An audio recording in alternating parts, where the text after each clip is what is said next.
News, सच जरूरी है। नमस्कार दर्शकों, ये एमएनएस न्यूज नेटवर्क, आप देख रहे हैं एमएनएस न्यूज टीम। मैं हूं आपके साथ शुभांगी। तो आइए देखते हैं आज की कुछ खास खबरें। अपने गौरव के लिए लॉक भी पार कर सकते हैं भारत, करगिल के पाक पर बरसे रक्षा मंत्री। 24वें कारगिल विजय दिवस के मौके पर लद्दाख के द्रास में आयोजित मुख्य समारोह में केंद्रीय रक्षा मंत्री राजनाथ सिंह मुख्य अतिथि के रूप में उपस्थित हुए। उन्होंने देश के लिए अपनी जान न्यौछावर करने वाले शहीद जवानों को श्रद्धांजलि दी। साथ ही सेना प्रमुख जनरल मनोज पांडे और वायुसेना प्रमुख air chief marshal VR Chaudhary ने द्रास में करगिल युद्ध स्मारक पर पुष्पांजलि अर्पित की।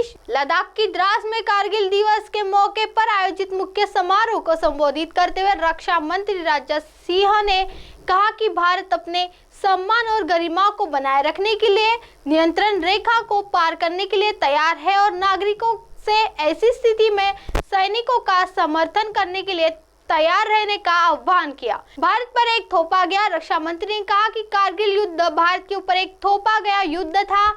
उस समय देश ने पाकिस्तान के बातचीत के माध्यम से मुद्दों को सुलझाने का प्रयास किया। खुद पूर्व प्रधानमंत्री अटल बिहारी वाजपेयी ने पाकिस्तान की यात्रा करके कश्मीर सहित अन्य मुद्दों को सुलझाने का प्रयास किया था, लेकिन पाकिस्तान ने भारत पीठ में खंजर घोंप दिया।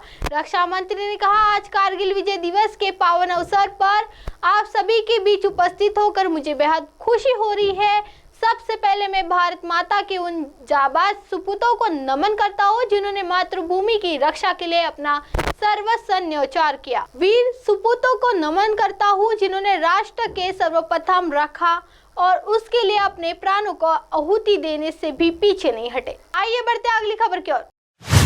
उद्धव ठाकरे की डिप्टी सीएम अजित पवार की तारीफ। महाराष्ट्र विधानसभा का सत्र पिछले हफ्ते शुरू हो चुका है। सत्र के तीसरे दिन को शिवसेना ने ठाकरे गुट के नेता और उप मुख्यमंत्री उद्धव ठाकरे विधान भवन परिसर में आई। इस मौके पर उन्होंने उप मुख्यमंत्री और राज्य के वित्त मंत्री अजित पवार से भी मुलाकात की। इस दौरे के बारे में पूछे जाने पर उद्धव ठाकरे ने कहा था कि मैंने उनसे अच्छे काम करने की कामना की है।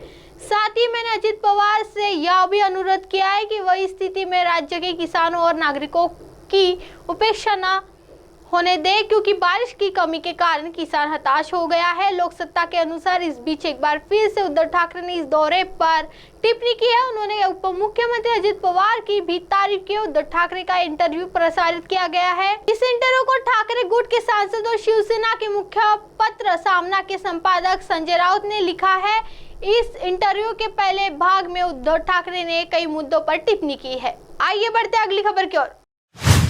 गजब का वर्ल्ड क्लास हेल्थ सिस्टम है दिल्ली का, हरीश खुराना का तंज। सीएम अरविंद केजरीवाल के वर्ल्ड सर्विसेज पर एक ट्वीट को लेकर चर्चा में है। उन्होंने अपने ट्वीट में दिल्ली के अस्पतालों के बेहाल स्वास्थ्य सेवाओं पर तंज कसाया। उन्होंने लिखा है कि दिल्ली सरकार में मंत्री सौरभ भारद्वाज ने खोली वर्ल्ड क्लास हेल्थ की पोल। बीजेपी नेता हरीश खुराना ने बुधवार को ट्वीट पर साझा एक पोस्ट में लिखा है कि आम आदमी पार्टी सरकार के मंत्री ने खुद की सरकार की पोल खोल कर रख दी है। यह काम दिल्ली के स्वास्थ्य मंत्री सौरभ भारद्वाज ने किया है। अपने ट्वीट में उन्होंने दावा किया है कि वर्ल्ड क्लास सेवाओं के नाम पर सरकारी अस्पताल में लोग आज भी जमीन पर बैठने पर मजबूर है, लंबी लंबी लाइनों में लगने पर मजबूर है, डॉक्टर का ना होना लोगों का परेशान होना, यह सब आम बात है। दिल्ली का हेल्थ सिस्टम गजब का है। हरीश खुराना ने अपने ट्वीट में एक वीडियो भी साझा किया है। वीडियो में साफ देखा जा सकता है कि मंत्री सौरभ भारद्वाज दिल्ली सरकार के अधीन संचालित Sanjay Gandhi memorial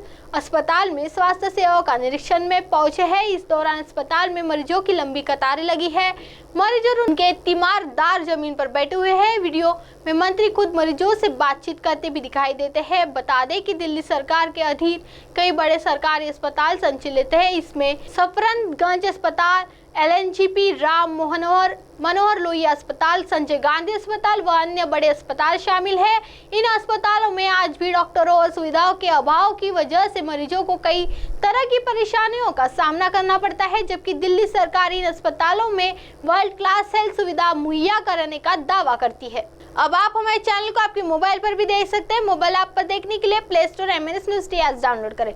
Insta, link, Twitter, हाईकुक, Facebook और कई सोशल मीडिया के प्लेटफॉर्म पर हमारा चैनल उपलब्ध है। आप इसे यूट्यूब पर भी देख सकते हैं।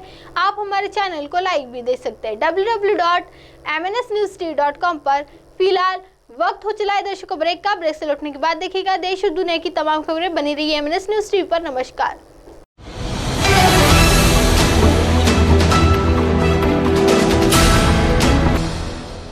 ये है एमएनएस न्यूज नेटवर्क और आप देख रहे हैं एमएनएस न्यूज।